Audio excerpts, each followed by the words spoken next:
So we're going to start off with our dear friend Omar Tawakol. Omar is here. Give him a round of applause, please. Yes, you should. Absolutely. Omar has not founded one company, not two companies, but now he's on his third company. I don't know how it feels to be so unaccomplished, but I'll try. He founded a company called Blue Kai, which was sold to Oracle back in the day, and then him and I met when he was building his next company that was sold to Cisco, and now he's on his third mission, Rembrand, and so we're super excited to welcome him and to hear about what he is building and how that is engaging native advertising. Fantastic. Go ahead. All right, folks, I'm excited to be here, and I think after that introduction by a 5-time CIO, so thank you. What I'm going to talk to you today about is how video advertising is going to change forever in a significant way. And before I do that, I just want to root it into 3 trends that are already changing how advertising works. So the first trend that I want to talk about is, first, ignore the slide for just a minute. Who here pays any money to Netflix, Amazon Prime, Disney, or anything? Yeah, raise your hands. Great, almost the whole room. So when I asked that question to ad execs at the upfronts, so the upfronts are out in New York, and it's an event where essentially hundreds of billions of dollars get allocated in terms of commitments to how advertising is going to be spent. I went into that room and I asked that question. The whole room raised their hands. So think about that. The people who allocate all the funding for advertising go home and pay money to not see ads. It's kind of ridiculous. And it's not just my opinion. Look at this chart. 10 years ago, 80% of video consumption in the United States was in high ad load medium. What do I mean? 17 minutes of an hour were dedicated to the torture of watching advertising, right? And I'm from the ad industry. 10 years later, it flipped. 80% of consumption is now in low to no ad load medium, which is about 5 to 7 minutes. So consumers have already spoken with their wallets that if they can, they would pay to avoid advertising. So why bet against consumers? What can we do so this doesn't have to happen? We can democratize, have a better experience for everybody, but still get the ad funding that we need for the ecosystem. That was the first trend. The second trend. If you think about some of the ads, we work with some of the biggest global advertisers out there, and they have beautiful creative. Their ads are thoughtful, they're good, they're beautiful. It takes them about $1 million and 28 days to produce it. So what's happening in this same period of time where they're spending $1 million and 28 days producing an ad? The social world, TikTok, Instagram, is just moving by the second. So a meme, while they're spending all their money creating something, a meme comes up day 1. By day 7, it's peaked. By day 14, it's gone. So they're missing the boat. They're not part of the cultural conversation, and they desperately want to be. And then here comes AI with the ability for you to take cost eventually close to zero and time close to zero. What are we going to do with that? That's the second trend. And the last trend I want to leave you with is just quoting a friend of mine, Terry Kwaja, who's one of the preeminent bankers in the ad industry. He basically was just saying a few days ago that every order of magnitude change in advertising came from native formats. Now think about that. Google search, it just enabled anybody. You didn't have to be on Madison Avenue to participate in advertising. You could be in your shorts, pull out a credit card, and buy a CPC click on search. Then Facebook had this incredible amount of inventory. People were like, what are we going to do with it? They came up with sponsored posts. TikTok came along, and same thing. It's a native format. So with these 3 trends, you now know where we come in, which is, can we make advertising native to video content? So we thought about this problem and said, we don't have to reinvent the wheel. Product placement exists. So you see here, Aston Martin sitting in Casino Royale. Anyone seen that, right? If you think about that product placement, 2 years ahead, they had to negotiate to get into the movie. It's over $10 million. Not every product placement's over $10 million, but just think about the scale of that, or FedEx with Tom Hanks. We've probably all seen these famous things, but they're super manual. How can you democratize this? How can you make it easy? How can you use AI to change the world?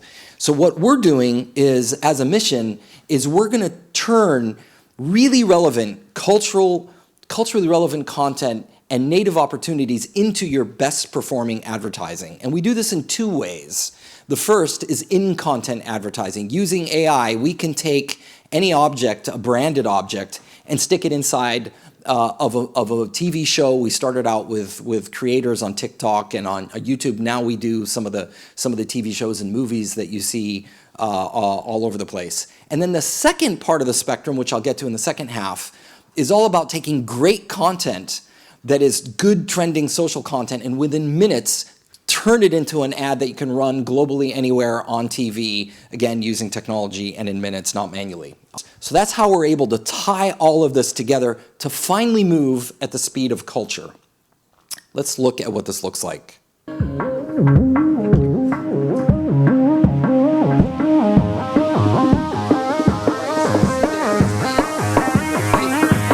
The placements that were put technically. So in this case, this is a TV show, I think it was on Hallmark, and you see the 3D placements of the product in the shelf.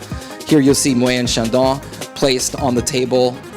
Realistically, we take care of the occlusion, someone walks in front of it. We take care of the lighting and the relighting. All this is done with the AI. A lot of the times we try to put a message in there. Sometimes if you just put a product, you can't put a message. But when you put a billboard and it looks like it's naturally in the scene, there's a message that you're going to remember. So this was Walmart, Black Unlimited, and they get that message really out there. Here's that same part of that campaign, 3D objects, bags, Quaker Oats. Here you'll see, Lexus. You can put the car, you can put the billboard. You could put in an animation. Of course, creators allow that. Movie directors would never allow that. So that's what we do. Again, what we're doing is, this is actually really hard, because if you have to do it just with VFX, yeah, you could do it literally frame by frame, and you could take days and weeks to do it. But here what you have to do is you have to use AI, and you can't, the problem with diffusion is it tends to hallucinate, so we have to use a form of controllable diffusion so that we make sure that the brand fidelity is strong. But this is the form that I'm really excited about. Though it's less sexy, transition scenes appear in shows. They don't have actors in them, so the actors can't tell you, oh, I don't want to appear next to this brand.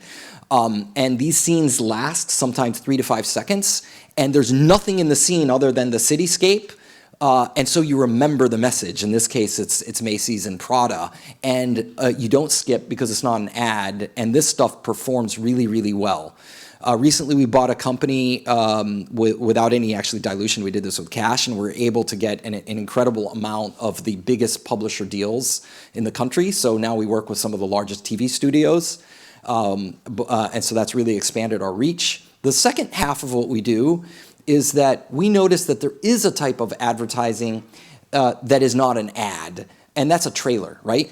You're sitting in the movie, before the movie, a trailer plays, and based on that, we launched a new product and actually acquired a company that did this really, really well, which is they take trending social content and within minutes turn it into programmatic ads that you can buy biddably My name anywhere. is Eli Olson. I'm born and raised on the North Shore of Oahu. The ocean has given me everything. My entire life has been revolved around the water. For the sake of time, I'll keep going. What was that? So that's Eli Olson. He's talking about his life in the water in Hawaii, but he's advertising a hat. We turned that Instagram post into a TV ad, made it shoppable. It's just a piece of content, so you don't skip it. It performs really, really well, and then you can drive it literally anywhere. We can take Pinterest, we can take TikTok, we can take any type of social medium and instantly put it on TVs globally where you can control the pricing and distribution of it.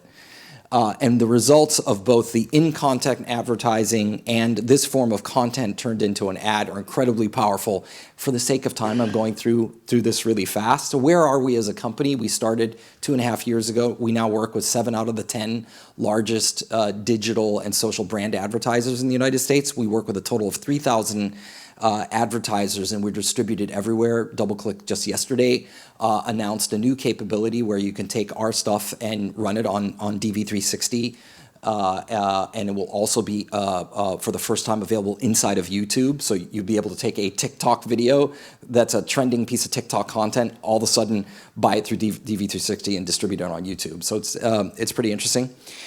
Just in summary of this domain, our whole goal is to really make the world of AI creative, transform all of advertising so that you can have way less interruptions than you can have it embedded in the content. And so we're going to do that with TV shows. We already do it with social. The next domain that we're really getting into is the ability to generate from scratch. And I think that's going to be a very exciting area right now. It's still a little uncontrollable, so you do it with like smaller brands, but I think this is really going to transform advertising. So in summary, we shouldn't have it so only people with wealth can pay to not see ads. We should change the ad load by making it much more content-based and much more natural, and we're going to do it with AI, and we're going to make it fully programmatic, fully targetable, and we're already on the way. We should be close to 10 million in revenue this year, already doing this. So we just want to keep scaling. Thank you. Awesome.